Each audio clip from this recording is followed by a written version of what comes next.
Hello, my friend. This is Clyde. Meet a VIP.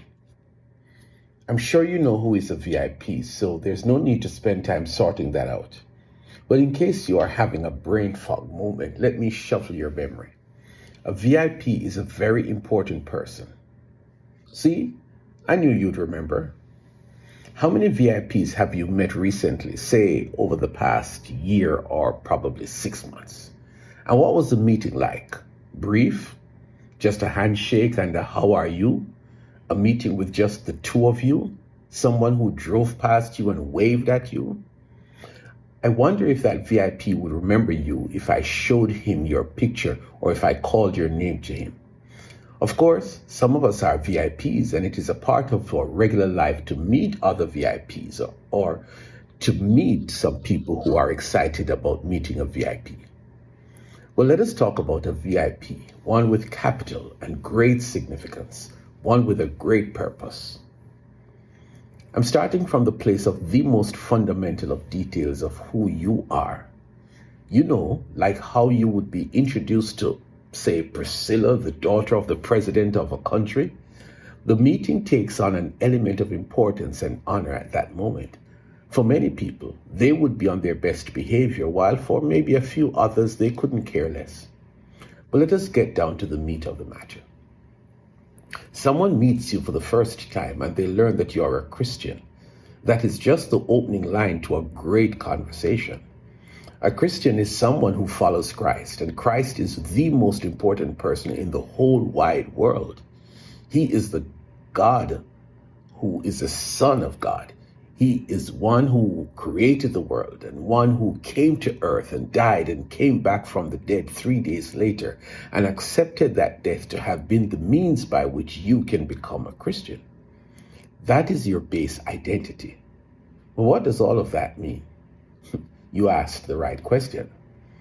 Pay attention to what I say because I'm going to mesmerize you with this response.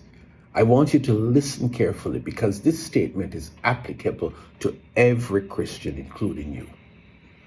But you're a chosen people, a royal priesthood, a holy nation, God's special possession, that you may declare the praises of him who called you out of darkness into his wonderful light. 1 Peter 2 and verse 9. Don't be confused by the group issue. What you need to know is that every Christian, every person who has become a follower of Christ is an equal member of this distinguished group of persons. Notice that it has two elements, the status and the purpose. The status tells us that the person is chosen. Jesus himself said, "You have not chosen me, but I have chosen you." John 15, verse 16. That is a whole matter that requires a separate roundtable conversation.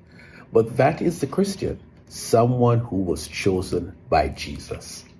Secondly, you are a member of a royal priesthood.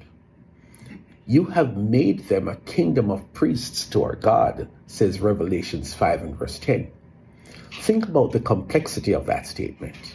You are royalty, sons and daughters of the King of Kings, but as royalty, you occupy a very important office, priests. Simply put, priests are those who have access, direct access to God. Need I say anything else? Thirdly, it says that you are a holy nation.